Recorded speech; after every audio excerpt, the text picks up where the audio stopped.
Hello, I'm Dan, the EDC academic. Thank you for watching. Today I'm going to be talking to you about sheaths. And sheaths were the preferred method of carry for knives both big and small up until about 30 years ago. The knives of today, even small ones such as this CRKT Squirt and large ones such as this Spyderco Shaman, the preferred method to carry is the pocket clip, and like I said, that is relatively recent, at least relative in terms of knives, who has been knives have been in existence for as long as there's been human beings. So whenever you factor that into the equation, 25, 30 years ago does not sound all that long ago.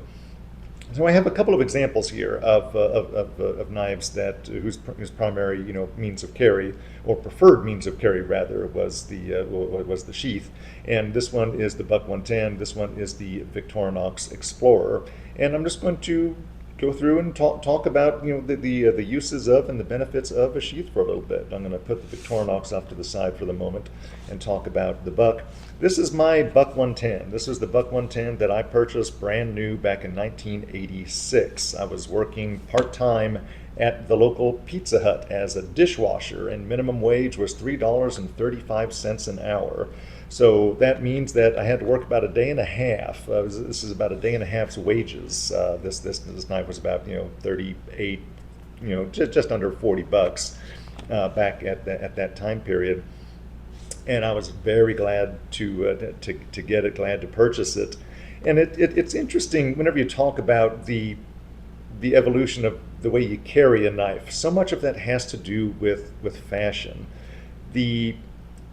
Back in the days of my high school years, and I was in high school from years 1984 to 1988. And back in my years of high school, of course, going to school, especially in rural southwest Missouri, in a small town, the buck knife was an accessory. So there's a lot of talk currently about what people in the knife community like to refer to as pocket jewelry, something that they carry around.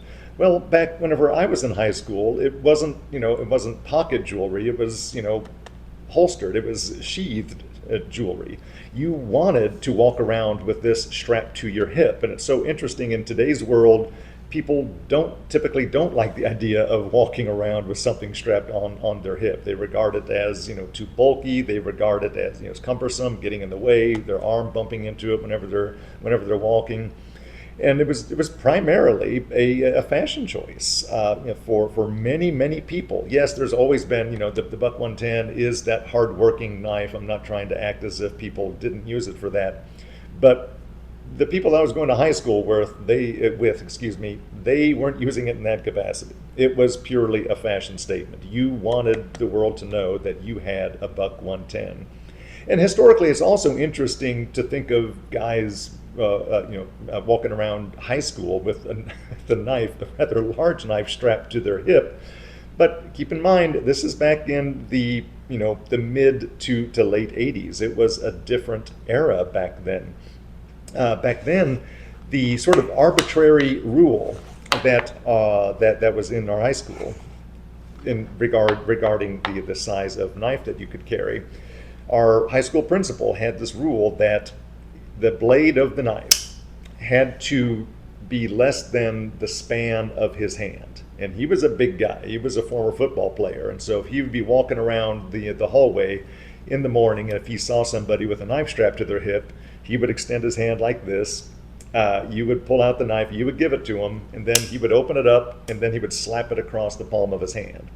And as long as it was smaller, less in length than the span of his hand, he would just hand it back to you, and then you could take the knife, fold it back up, put it in your sheath, and you could just walk around for the rest of the school day with this strapped to your hip. So that's just an interesting side note in regard to knives and safety precautions that are now taken in schools. This would undoubtedly be considered a weapon in today's school environment. It wasn't considered a weapon back in my school day, environment.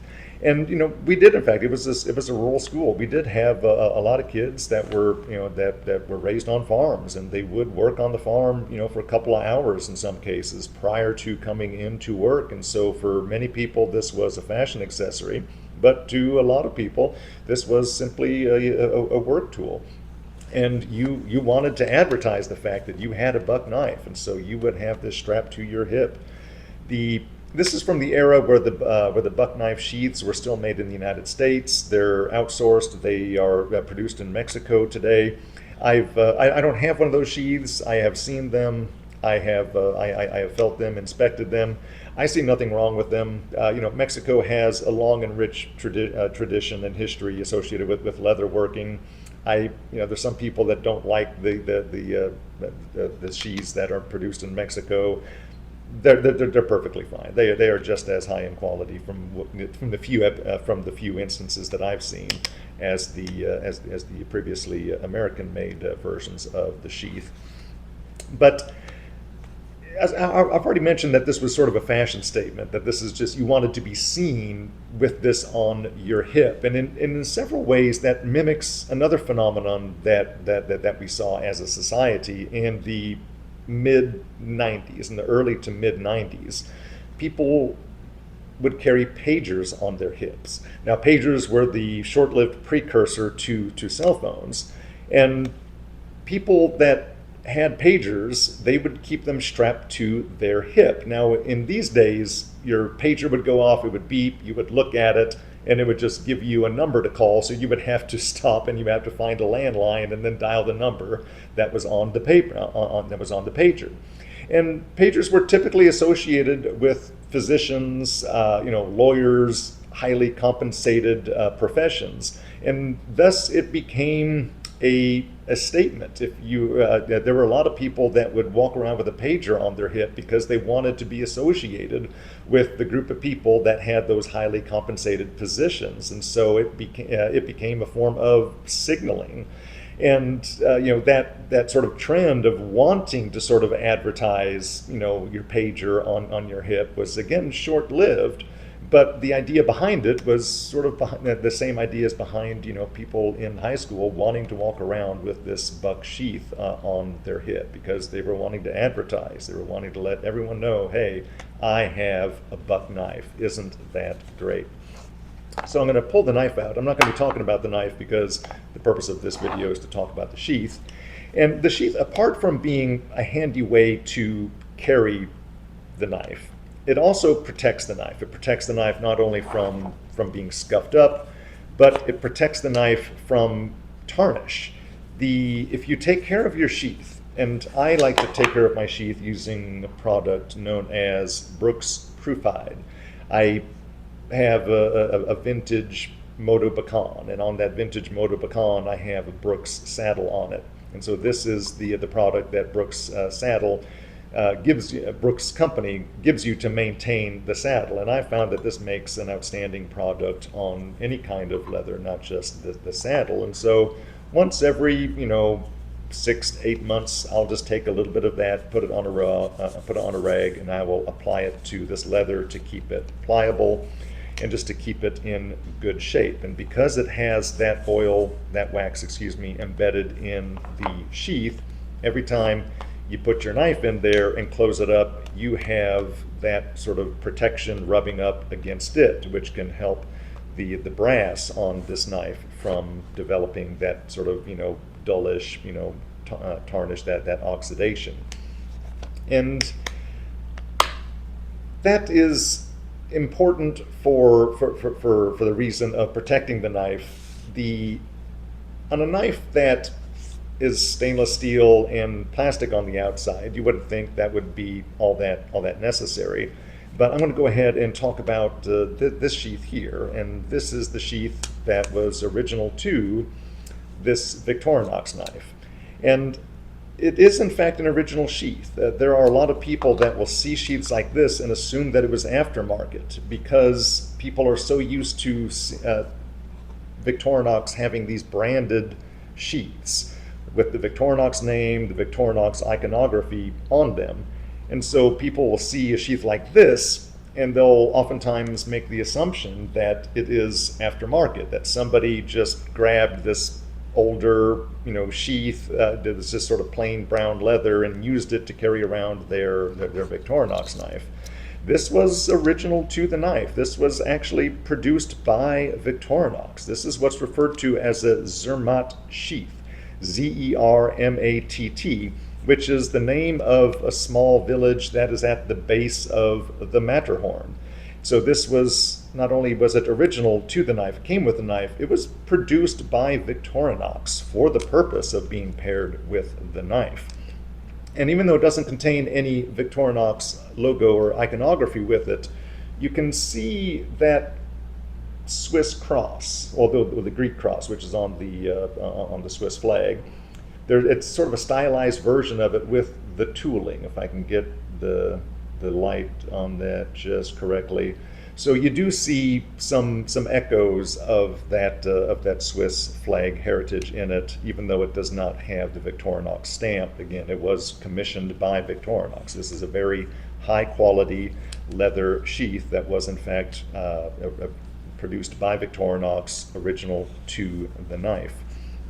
And the knife, by the way, this I already mentioned, this is the Victorinox Explorer, and this was produced, this was from 1991, and I can get very specific about the date of that because this is a special edition of the Explorer. This was commissioned by the Kingdom of Belgium. Victorinox produced this for the Kingdom of Belgium to distribute to their investors in their treasury notes, and so it gives all the information about the treasury notes that the Kingdom of Belgium was issuing is emblazoned on the knife itself.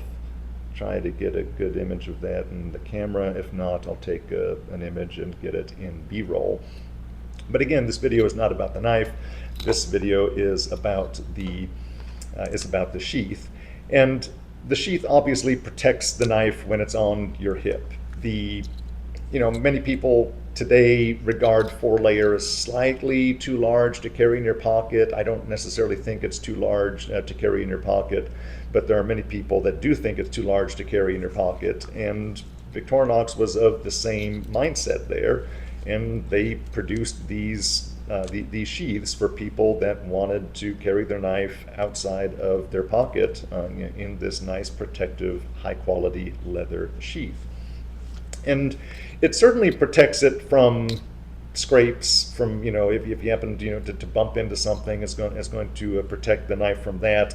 But it's not going to have any kind of, anti-corrosion protection because this knife is obviously stainless steel and plastic, and so it's not necessarily benefiting from that.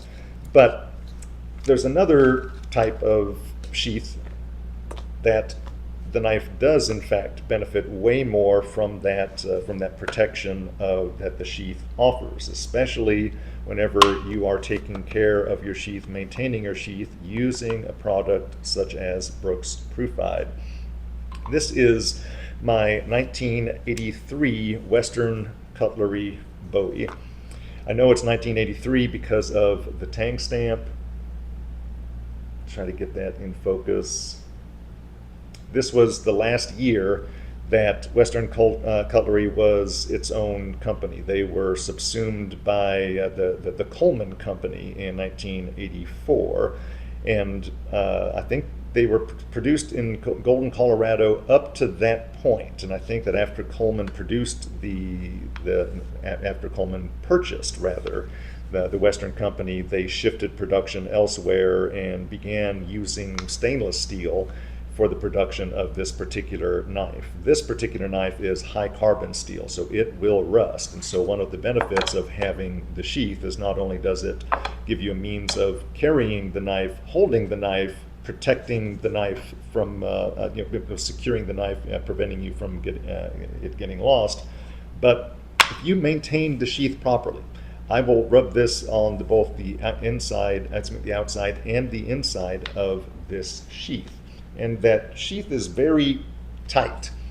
And what I will do is I will take a rag, in this case, a little portion of a ripped up t-shirt, and I will dab it in the Brooks Proofide, and then I will take my my skipper here, and I will use it to shove on the interior of that sheath multiple times. I'll dab it, I'll shove it in there, I'll pull it out, I'll reorient the cloth and put it in there a different direction so that I can get the inside of that sheath coated with the wax.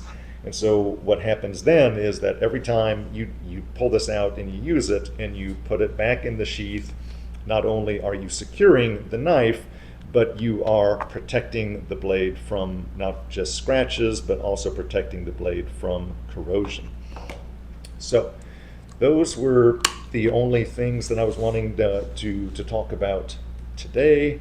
I am a fan of sheaths. They're not part of my EDC rotation because of the nature of my job. I'm a university professor, and I can't be walking around campus with a knife strapped to my hip. But whenever I'm on camping trips, whenever I'm on hiking trips, I love just the heritage and the convenience and even the aesthetic of carrying a knife on your hip in a nice sheath. So those were the only things I was going to talk about today. Thank you so much for watching. I hope to see you in the next video. Goodbye.